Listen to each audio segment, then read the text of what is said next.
quero te adorar, sentir tuas mãos me tocar.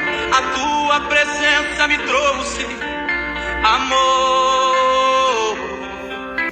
Sejam bem-vindos. Vamos aprender ouvindo e acompanhando a palavra do Deus Altíssimo, que é o Filho amado, o nosso Senhor. Em Apocalipse 19, versos 12 a 13 fala que ele se chama a Palavra de Deus. Estarei colocando vídeos com as notas abertas. Por favor, pause o vídeo para ler as notas. Estou utilizando a versão Bíblia Livre para Todos. Eu pretendo colocar capítulo a capítulo de Mateus até Judas.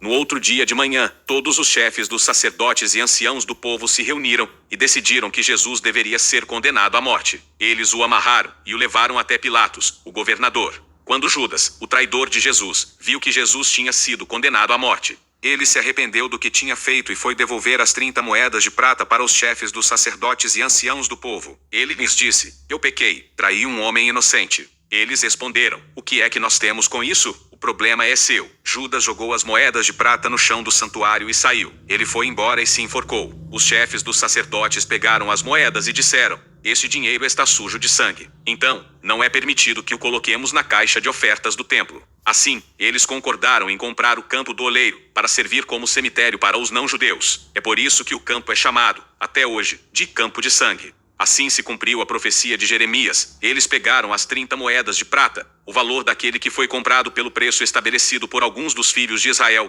e as usaram para comprar o campo do oleiro, exatamente como o Senhor me orientou fazer. Jesus foi trazido diante de Pilatos, o governador, que lhe perguntou: "Você é o rei dos judeus?" Jesus respondeu: "É você quem está dizendo isso." Mas, quando os chefes dos sacerdotes e os anciãos do povo o acusaram, Jesus não respondeu. Pilatos perguntou a Jesus: "Você não ouviu as acusações que eles lhe fizeram?" Jesus não disse nada, nem uma única palavra. Isso realmente surpreendeu o governador. Era o costume na festa da Páscoa que o governador libertasse o prisioneiro que a multidão escolhesse. Naquela época, havia um conhecido prisioneiro chamado Barrabás. Então, Pilatos perguntou à multidão que estava ali reunida: "Quem vocês querem que eu solte, Barrabás ou Jesus, chamado Messias?" Ele percebeu que era por causa de inveja que eles tinham entregado Jesus para ser julgado. Enquanto Pilatos estava sentado no tribunal, sua esposa lhe enviou uma mensagem que dizia: "Não faça nada contra este homem inocente, pois hoje, num sonho, eu sofri muito por causa dele." Mas os chefes dos sacerdotes e os anciãos do povo convenceram a multidão a pedir por Barrabás e condenar Jesus à morte.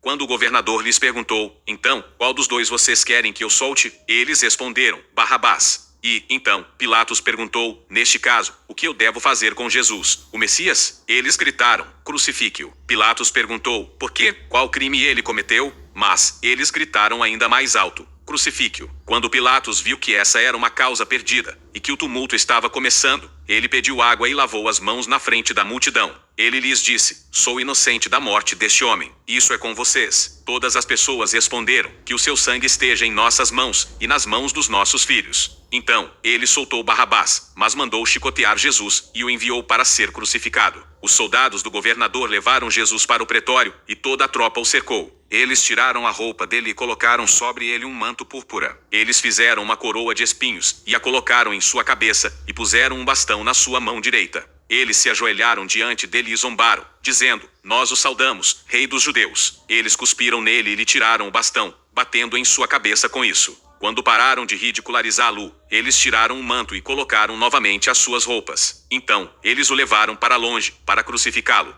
No caminho, encontraram um homem chamado Simão, da cidade de Cirene, e o forçaram a carregar a cruz de Jesus. Quando chegaram ao Monte Gólgota, que significa lugar da caveira, eles deram a Jesus vinho misturado com fel. Mas, ao provar, Jesus se recusou a beber. Depois deles o terem crucificado, jogaram os dados para decidir com quem ficaria cada peça das roupas de Jesus. Então, eles se sentaram ali, e ficaram guardando Jesus. Eles colocaram uma placa sobre a sua cabeça com a seguinte acusação: "Este é Jesus, o rei dos judeus." Eles crucificaram 2 ladrões junto com ele, um à sua direita e o outro à sua esquerda. As pessoas que passavam o insultavam, balançavam a cabeça e diziam: "Você que disse que poderia destruir o templo e reconstruí-lo em 3 dias, por que não se salva? Se você é realmente o Filho de Deus, então, desça da cruz." Os chefes dos sacerdotes, os educadores religiosos e os anciãos do povo zombavam dele da mesma maneira. Eles diziam: "Ele salvou outras pessoas, mas não pode se salvar. Se ele é mesmo o rei de Israel, que desça da cruz, e, então, nós iremos crer nele." Ele confia em Deus com tanta convicção.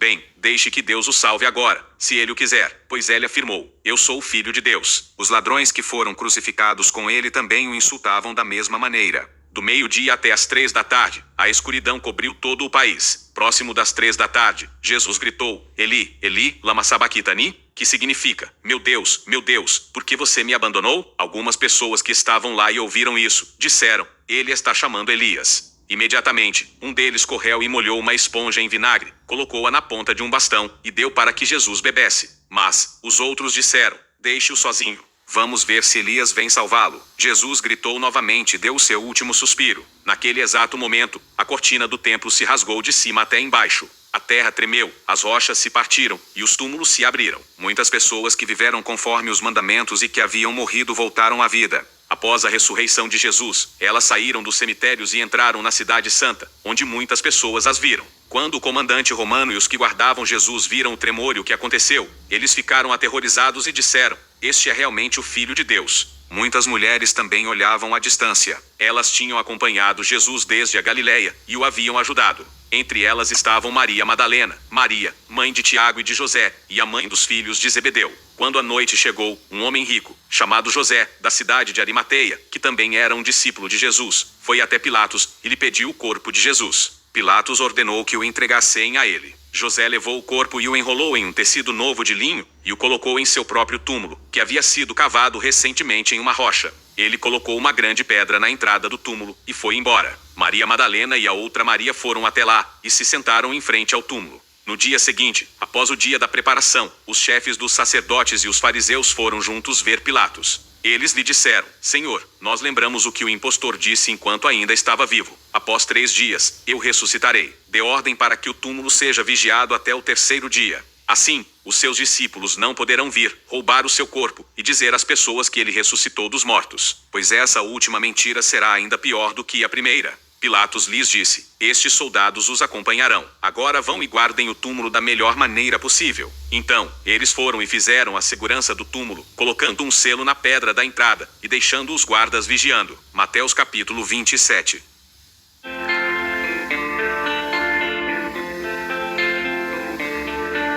O apóstolo Paulo falou uma coisa muito importante na sua despedida. Confira em Atos dos Apóstolos capítulo 20 versos 25 a 35. Agora, eu tenho certeza de uma coisa, de que vocês, para quem eu anunciei o reino de Deus, não me verão novamente. Assim, declaro a vocês, hoje, que eu não sou responsável caso alguém se perca. Eu não hesitei em contar a vocês tudo o que Deus queria que soubessem. Cuidem-se, e cuidem também de todo o rebanho, que o Espírito Santo lhes deu para que o acompanhem, e o guardem. Cuidem da igreja de Deus, a qual ele comprou com o sangue do seu próprio filho. Eu sei que, depois que eu for embora, lobos ferozes chegarão para atacá-los e irão espalhar o rebanho. Surgirão, dentro do seu próprio grupo, homens que irão torcer o que é certo e bom para conseguirem seguidores para eles mesmos. Então, cuidado. Não se esqueçam de que, por 3 anos, eu os ensinei por dias e noites, derramando lágrimas por vocês. Agora, eu os deixo aos cuidados de Deus, e com a mensagem de sua graça, Ele que é capaz de fortalecê-los, e de lhes dar a herança que pertence a todos os que se mantêm firmes com Ele. Eu nunca desejei a prata, o ouro ou as roupas de ninguém. Vocês sabem que eu trabalhei com minhas próprias mãos, para suprir tudo o que eu e os que me acompanhavam precisávamos. Em tudo o que fiz, mostrei-lhes que devemos trabalhar para ajudar os mais fracos, sempre nos lembrando das palavras do Senhor Jesus. Há mais felicidade em dar do que em receber. Deus Altíssimo, pelo poder da Tua palavra, o Seu Filho amado, nosso Senhor, nos abençoa e nos guarda, nos ilumina e nos guia por um bom caminho.